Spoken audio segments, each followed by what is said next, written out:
नमस्कार, आप देख रहे हैं कशिश न्यूज और आपके साथ मैं हूं दीपक शर्मा। यह आपकी नाकामी का वो प्रतीक है जिसका हम ढोल नगाड़े के साथ प्रचार करते रहेंगे। नरेगा से मनरेगा बने रोजगार की गारंटी देने वाले एक्ट को लेकर प्रधानमंत्री मोदी ने संसद में अपने संबोधन के दौरान कुछ यही भाव प्रकट किया था। लेकिन लगता है प्रधानमंत्री ने विपक्ष के प्रचार का अपना प्रोग्राम बदलने का मन बना लिया है और साथ ही बदल दिया रोजगार की गारंटी देने वाले कानून का नाम।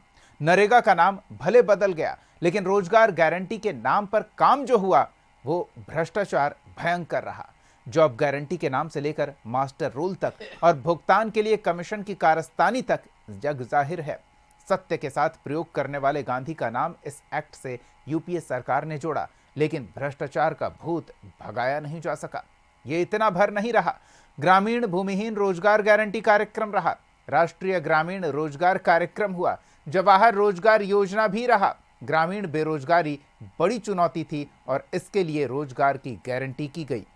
2011-12 में ग्रामीण बेरोजगारी घटकर 2005-06 के तुलना में 25.7% तक पहुंची और फिर 23-24 में 4.84% रही। साफ है कि ग्रामीण भारत की सामाजिक और आर्थिक संरचना में रोजगार की गारंटी ने बड़ा बदलाव किया, जिसको ध्यान में रखते हुए नई नियमावली में विकसित भारत शब्द जोड़ा गया और पूरा नाम बना वीबी जी राम जी, यानी विकसित भारत गारंटी फॉर रोजगार एंड आजीविका मिशन ग्रामीण। 12 करोड़ से अधिक अकुशल रजिस्टर्ड सक्रिय कामगार इससे जुड़े हैं, लेकिन किसी भी सरकार ने कम से कम 35 और अधिकतम 55 दिन से अधिक का रोजगार सुनिश्चित नहीं किया। पहले कानूनी तौर पर 100 दिन के रोजगार की गारंटी थी, लेकिन अब यह मिशन है और कानूनी नहीं। मोदी की 125 दिन रोजगार देने की गारंटी मान ली जाए, यही कह सकते हैं। अकुशल के साथ कुशल कामगारों को जोड़ते हुए कई और बदलाव किए जा रहे हैं, जिसमें फंड के आवंटन में राज्य और केंद्र की हिस्सेदारी भी अहम है, जो भ्रष्टाचार का बड़ा कारण बताया जाता रहा है। लेकिन इन सब के बीच विवाद नाम को लेकर छिड़ा है। ऐसे में सवाल तो पूछेंगे कि जब हो रहा इतना काम तो फिर सिर्फ राम के नाम से विपक्ष क्यों परेशान है। सवाल का जवाब लेंगे। हमारे साथ कुछ मेहमान जुड़े हुए, उनसे आपका परिचय करा दें। हमारे साथ बीजेपी की ओर से पार्टी का पक्ष रखने के लिए राहुल आनंद जी जुड़े हुए हैं, जेडीयू की ओर से किशोर कुणाल जी, कांग्रेस की ओर से निशांत करपटने जी और आरजेडी की ओर से प्रमोद सिन्हा जी। निशांत जी, आप ही से शुरू कर लेते हैं।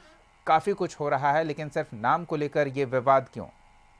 देखिए, पहली बात तो दीपक जी, आपने कहा कि नाम को लेकर के विवाद क्यों और काफी कुछ हो रहा है। अगर आप इस पूरी ये जो बिल आया और जिसको रात में लेट नाइट पास किया गया, तो इसकी अगर आप मीमांसा करें तो आप पाएंगे कि काफी रद्दो बदल किया गया है। और पहले जिस तरीके से था, जिस तरीके से बेनिफिट मिल सकता था, जो अभी जो संरचना की गई है उसमें पूरी गुंजाइश छोड़ी गई है कि ये जमीन पर न उतर सके। यानी ये एम्प्लॉयमेंट, जो फूड सिक्योरिटी ये देता था, जो एम्प्लॉयमेंट देता था, इससे ये प्रोग्राम, ये जो योजना है वो विचलित हो जाए। इस तरीके का इसकी संरचना, इसके ढांचे का को स्ट्रक्चर किया गया है। कैसे स्ट्रक्चर किया गया है?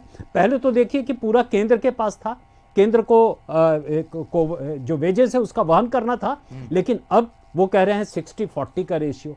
कई एक राज्य के ऊपर जिस तरीके की वित्तीय भार पड़ेगा, कई राज्य इसको सहन करने में नहीं, सहन न कर पाएंगे और परिणामतः क्या होगा? हमारे विलेजेस में जो लैंडलेस लेबरर हैं, जिनको फूड सिक्योरिटी देनी थी, जिन्हें एम्प्लॉयमेंट इंश्योर करना था, जो उनका राइट्स था, जो उनके अधिकार थे, अब अधिकार को अब उनका वो एक ये अधिकार छीनने जैसा है। दूसरी बात जो आपने कहा दीपक जी, कि ये नाम का बताइए। महात्मा गांधी ने सबसे पहले एक क्या कहते हैं, वो गांव का एक राज्य हो, ग्राम स्वराज हो और ग्राम की आत्मनिर्भरता हो, इसकी बात की थी। वो ऐसे शख्सियत जिनके विचार और दर्शन से ग्लोबल इम्पैक्ट है, पूरी दुनिया में जिनका इम्पैक्ट है, जिसका सम्मान किया जाता है, वैसे पूज्य महात्मा गांधी जी का नाम डिलीट करना, इससे हटाने को, नाम में रद्दो बदल करना अपने आप में। और ये नाम किसने दिया था? टैगोर, रविन्द्रनाथ टैगोर, जिन्होंने राष्ट्रगान लिखा है, उन्होंने दिया। ये नाम से महात्मा का नाम से किसने पुकारा था? तो सुभाष चंद्र बोस जी ने पुकारा था। अब बताएं, ऐसे महान विभूति, ऐसे ग्लोबल आइकन ऑफ इंडिया के नाम को डिलीट करना कितने बैड टेस्ट में है। और ऐसा लगता है कि ये किसी तरीके से एन कैन प्रकारेण ये जो एक परंपरागत जो गांधी की महिमा थी, या कांग्रेस ने जिस तरीके से ये एक सोशलिस्टिक कदम, एक जो हाशिए पर जो समाज है उसको इज्जत देने का, रोजगार देने का, एक गारंटी देने का जो एक मुहिम छेड़ा था और उसको अमल में लाया था, उसको तितर बितर करने का यह प्रयास है। हम लोग इससे बहुत नाराज हैं। ठीक है, आपकी नाराजगी अपनी जगह है। हम जरा प्रमोद जी की भी बात सुन लेते हैं कि प्रमोद जी, इस वीबी जी राम जी मिशन को लेकर जो 125 दिन के रोजगार की गारंटी दे रहा है, किस तरह की कोई आपत्ति है आपको भी क्या? देखिए दीपक जी, आपने कहा कि 125 दिन की गारंटी दे रहा है।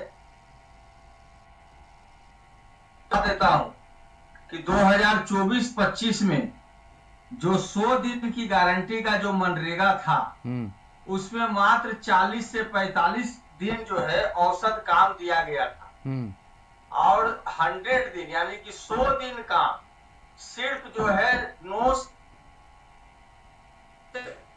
आप 100 दिन भी काम ठीक ढंग से नहीं दे पाते हैं, तो आपका यह कहना कि हम 125 दिन काम देंगे, ये अपने आप में बेईमानी है। अब देखिए, ये जो मनरेगा का जो नाम बदला गया है, वीबी जी राम जी, तो इसमें एक तरीके से सिर्फ नाम ही नहीं बदल दिया गया है, बल्कि पूरे तरीके से इस योजना को ही चेंज करने का प्रयास किया गया।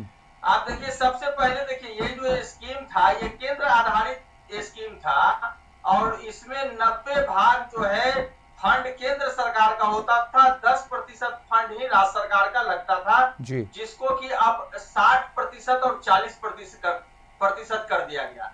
अब बिहार जैसे पिछड़े जो राज्य हैं, उस पर 40% फंड देने का जो है एक दबाव बना दिया गया। ये समझने की बात है। अब जो लेबर का डिमांड, पहले क्या होता था मनरेगा में, लेबर के डिमांड के आधार पर फंड आता था, लेकिन अब लिमिटेड फंड आएगा, और फंड यदि खत्म होगा तो काम भी खत्म हो जाएगा। किस राज्य को कितना फंड मिलेगा ये केंद्र सरकार तय करेगी।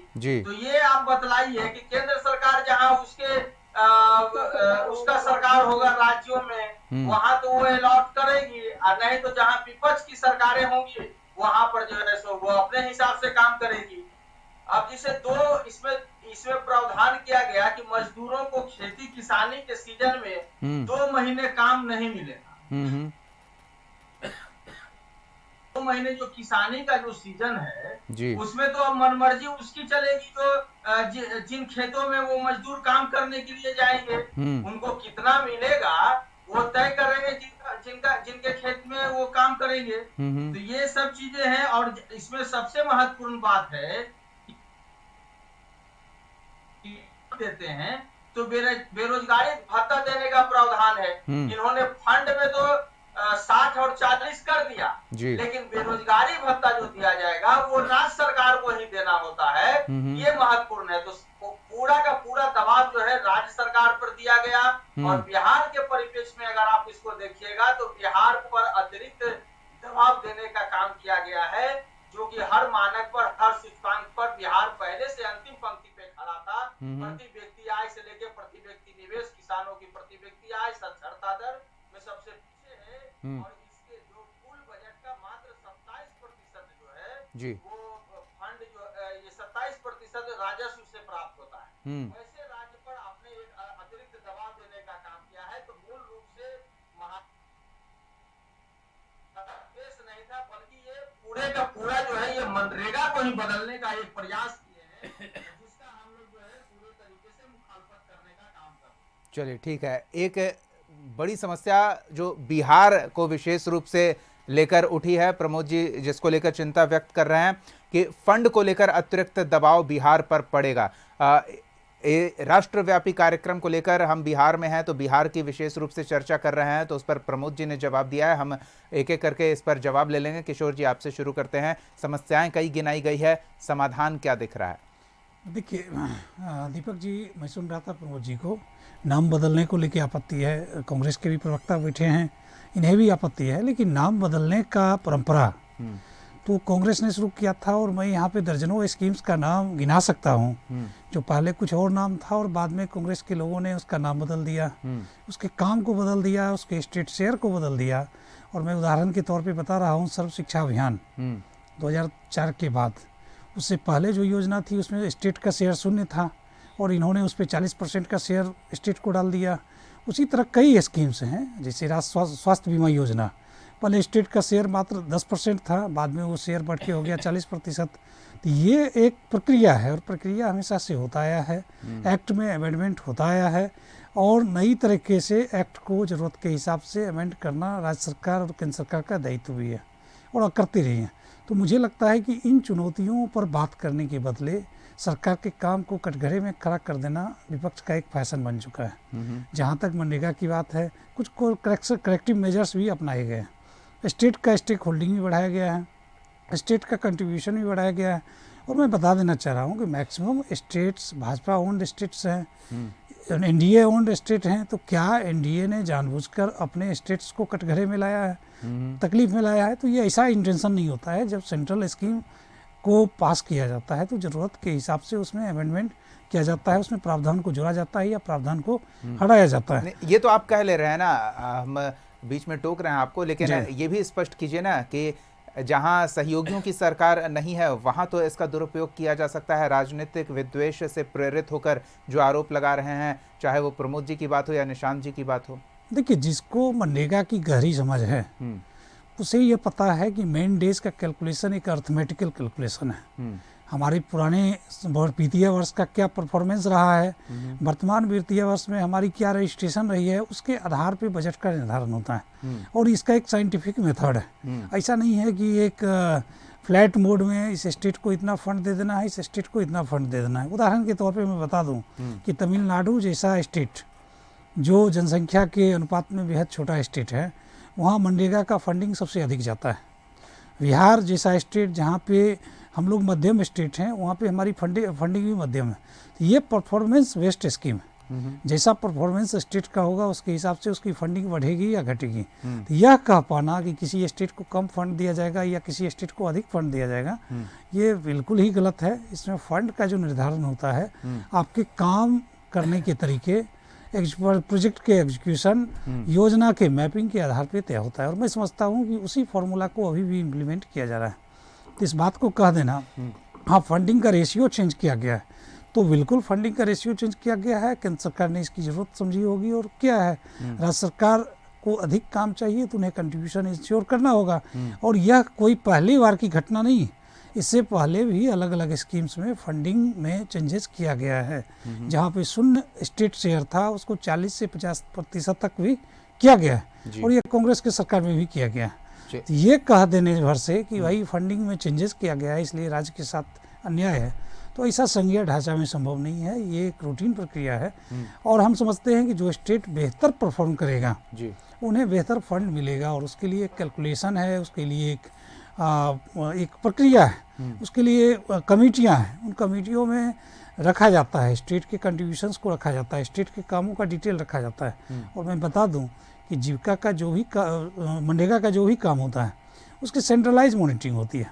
एक MIS होता है, उस MIS पे ब्लॉक से लेके सेंट्रल गवर्नमेंट तक। ये तो पहले भी होता था, लेकिन उस समय भ्रष्टाचार भी बहुत संभव था और होता था, आरोप लगते रहते थे। लेकिन अब डिजिटल जमाना है और डिजिटली मॉनिटर किया जाएगा, इसका प्रयास इस प्रावधान में है। चलिए, तो सब लोग लिफाफे को लेकर विवाद कर रहे हैं, हमने मजमून पर थोड़ी बातचीत कर ली। हम समझ लेते हैं कि लिफाफे को लेकर जिस पर इस योजना का नाम लिखा हुआ है सबसे ज़्यादा विवाद क्यों है और लोग अंदर इसमें क्या कुछ खास है उस पर कम ही चर्चा कर रहे हैं। राहुल जी, एक तो ये है कि 100 दिन की गारंटी अब तक सुनिश्चित नहीं कर पाए और 125 आ रहे प्रमोद जी, और 125 दिन की बात आप कर रहे हैं, कैसे होगा? दीपक जी, सबसे अहम बात यह है कि जो नाम का जो शॉर्ट नेम आ रहा है उसको लेकर विपक्ष की आपत्ति है और यही उनकी विपत्ति का कारण भी है। देखिए, राम जी के लिए जो भाव विपक्ष कर रहा है वो इस बिल को भी लेकर रहेगा, क्योंकि इसमें राम शब्द सबसे ज़्यादा गुजेगा। देखिए, यहाँ पे जो समझने वाली बात है तार्किक रूप से, जो 60 और 40 की जो रेशियो की बात की जा रही है, मैं एक छोटा सा उदाहरण बताता हूँ। हमारे तमाम साथी ने जो बात कही उसके आगे की बात मैं करता हूँ। बिहार में जाकर गूगल करके देख लेने की आवश्यकता है, 893 करोड़ रुपए बकाया है मनरेगा के तहत। क्यों बकाया है? इसलिए बकाया है क्योंकि जो नियमित जो कागजात जो जमा करने की जो बात होती है उसमें कहीं अनियमितता है जो जमा करने के लिए केंद्र सरकार ने मांग की है। ठीक उसी तरह जिस तरह कैग का रिपोर्ट आया था और विपक्ष ने कहा था कि 70,000 करोड़ का घोटाला कर लिया, जिसके मुखिया विपक्ष के ही साथी के विधायक थे भाई वीरेंद्र जी, उनसे ये नहीं पूछे लेकिन सवाल सत्ता पक्ष कर रहे थे। देखिए, तमाम ऐसी चीज़ें हैं। जब ये बिल 2005 में इंट्रोड्यूस किया गया था सदन में, तो उस समय इसका लक्ष्य था ग्रामीण गरीबी को दूर करना।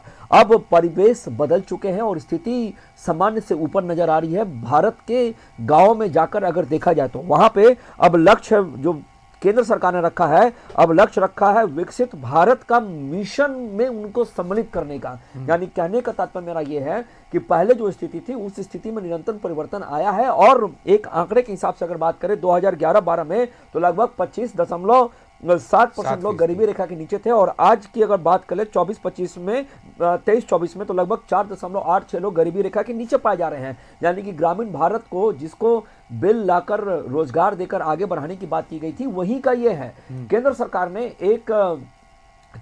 ने एक सर्वे कराया जिसमें 23 राज्य में, विपक्ष की सरकारें कितने राज्यों में है पता करा लिए, गैर भाजपा शासित प्रदेश कौन सा है। 23 राज्य में अनियमितता बरती गई है और 193 करोड़ रुपए का घोटाला हुआ है।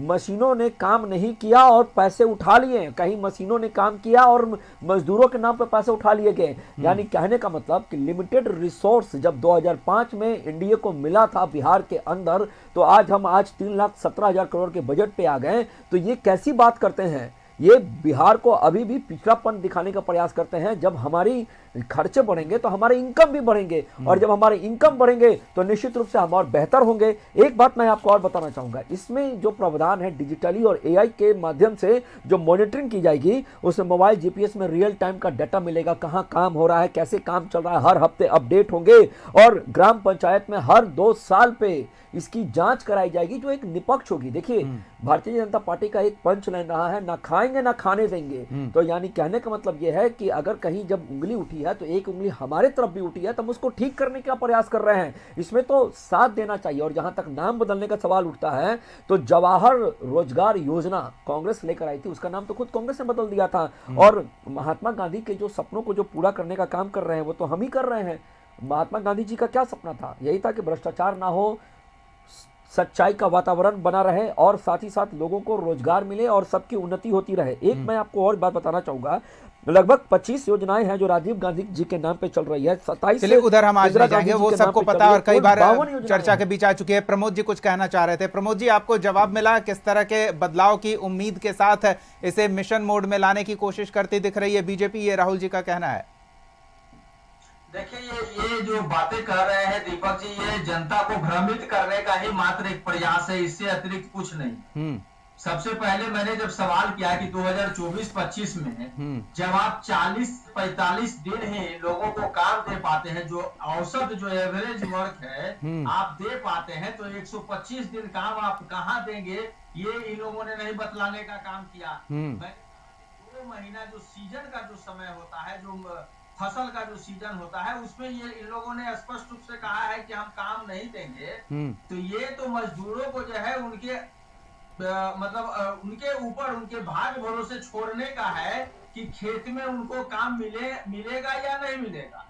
अब सवाल उठता है, ये अभी कह रहे थे कि इससे जो है मनरेगा का जब नाम बदल दिए तो इससे जो है भ्रष्टाचार में इनको जो है ये मिलेगा। एक और कहते हैं कि अधिकतर राज्य जो है भाजपा शासित राज्य ही है, और ये कहते हैं कि इससे भ्रष्टाचार बढ़ रहा था। तो ये तो खुद ये कह रहे हैं कि भाजपा शासित जब अधिकांश राज्य और भ्रष्टाचार बढ़ रहा है। नहीं है और था में आप फंसा रहे हैं इन्हें। का काम करते हैं। सवाल उठता है दीपक जी, ये मनरेगा देखिए, महात्मा गांधी का नाम से तो इनको शुरू से जो है नफरत रहा है। नहीं प्रमोद जी, आप शुरू से याद दिला रहे तो शुरू से ही याद ले लीजिए ना। नेहरू के नाम पर रोजगार गारंटी वाली योजना की शुरुआत हुई थी, फिर वो नरेगा हुआ और फिर बहुत बाद में आकर वो मनरेगा हुआ, तब उसमें महात्मा गांधी का नाम जुड़ा था। दीपक जी, मनरेगा हुआ ना, नहीं तो गांधी की याद जरूरत पे आती है, महात्मा गांधी की पहले याद नहीं आई थी ना, ये कह सकते हैं। गारंटी अधिनियम लाया गया ना। नहीं तो वो रघुवंश बाबू लेकर आए थे क्या? अरे सुन लीजिए ना, नहीं गांधी को आप याद कर रहे हैं तो अच्छे से याद कर लीजिए ना। आप कह रहे हैं वर्तमान परिपेक्ष में, वर्तमान परिपेक्ष की जब आप बात करिएगा तो 2014 के बाद इन्होंने जितनी भी योजनाएं थी पहले से पूर्ववर्ती सरकार के द्वारा दिए गए, उसको इन लोगों ने नाम भी बदलने का काम किया और उन तमाम योजनाओं में केंद्र सरकार का जो राशि होता था वो 90-10 का भाग होता था, उसको वो बढ़ा करके जो है कई योजनाओं में पहले 75-25 करने का काम किया, 60-40 करने का काम किया, कई योजनाओं में 50-50 करने का काम किया। तो ये महत्वपूर्ण बात है ना कि जो पिछड़े हुए राज्य हैं, इन्होंने देखिए क्या कहा है कि जो पूर्वोत्तर राज्य है, पूर्वोत्तर राज्य में 8 राज्य ऐसे आते हैं जहां पर इन्होंने 90-10 तो करने का काम किया है, लेकिन बिहार जैसे राज्य के लिए जिसका ये कहते हैं कि हम आय बढ़ाने का काम करेंगे, अभी तो जो है जो विकसित राज्य है उसका 60 से 65 और 70% जो है उसका खुद का राजस्व प्राप्ति है। बिहार में मात्र 27% है। बजट का 7.5% जो है वो जो चला जाता है ब्याज चुकाने में, वो पैसा चला जाता है। प्रत्येक दिन 60 करोड़ रुपया जो है ये इस समस्या का समाधान कैसे होगा? इस सरकार और डबल इंजन की सरकार मिलकर सोचेगी ना निशांत जी। एक अतिरिक्त फंड का दबाव देना, ठीक है, कहां तक न्यायोचित है ये बतलाने का काम करिए। ठीक है, ये किशोर जी बताएंगे जल्दी से। किशोर जी जल्दी से। देखिए, नाम बदलने की ये बात करते हैं, संपूर्ण ग्रामीण रोजगार योजना को इन लोगों ने नहीं, नाम बदलने की बात नहीं, बिहार पर अतिरिक्त भार है उस पर बात नहीं। देखिए, बिहार पे अतिरिक्त भार है, बिहार का फेशियल डिफिशियंसी बेहद कम है। बिहार एक आर्थिक तौर पे बहुत ही संतुलित राज्य है और आप देखेंगे तो बिहार ने लगभग सभी योजनाओं के साथ बेहतर तालमेल, बस आप दो चीज हाँ या ना कहिए। रोजगार की गारंटी होगी इस वजह से नहीं कि फंड की कमी है, ये समस्या तो नहीं है? नहीं, बिल्कुल नहीं। बिहार बेस्ट परफॉर्मर स्टेट साबित होगा। बिहार हर परिस्थिति के साथ तैयार है और हम समझते हैं कि रेशियो ना सिर्फ बिहार बल्कि सभी राज्यों के लिए बदला गया है, इसलिए बिहार को विशेष तौर पे ना मानते हुए। एक छोटी सी बात, प्रमोद जी एक चुनिंदा आंकड़ा दे रहे थे कि 24-25 में 40-45 दिन का औसत रोजगार दिया गया था, यानी कि 100 दिन की गारंटी नहीं, लेकिन उससे पिछले साल का अगर औसत देखें तो वो 55 दिन का था, जो वह बेस्ट था अब तक के नरेगा मनरेगा योजना के तहत। कांग्रेस का औसत हर साल का मिला लें तो 35, अधिकतम औसत है 35 से 43, न्यूनतम 35 दिन का सालाना रोजगार और अधिकतम 45 दिन का सालाना रोजगार। मैं 2 पॉइंट बढ़ के ही बोल रहा हूं निशांत जी। अगर ये 55 तक पहुंचे हैं और अब 125 की बात कर रहे हैं और उतना न देने पर बेरोजगारी भत्ते की बात कर रहे हैं, तो क्या गलत है?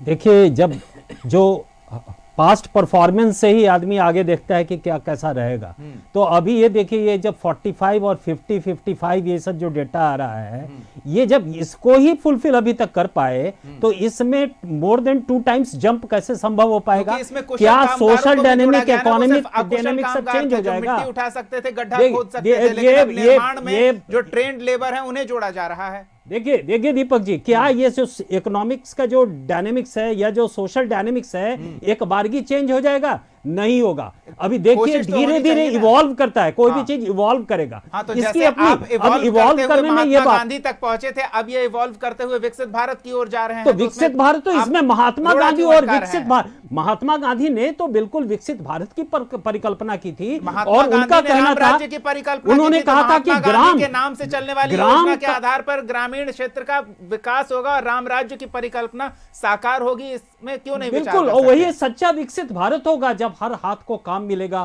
फूड सिक्योरिटी होगी, फुल लाइवलीहुड होगा, एम्प्लॉयमेंट होगा, हर हाथ को काम होगा और हर कामगार को उसके काम का उचित दाम मिलेगा, और अगर काम नहीं मिलेगा तो उसका बेरोजगारी भत्ता सुनिश्चित किया जाएगा, और ये सुनिश्चित नहीं होगा तो हम सवाल जरूर पूछेंगे। फिलहाल समय अभाव है। बहुत बहुत धन्यवाद प्रमोद सिन्हा जी, राहुल आनंद जी, किशोर कुणाल जी और निशांत जी अपना समय देने के लिए, इस चर्चा में शामिल होने के लिए। अगले एपिसोड में एक और सवाल के साथ हम फिर मौजूद रहेंगे। तब तक के लिए देखते रहिए कशिश न्यूज।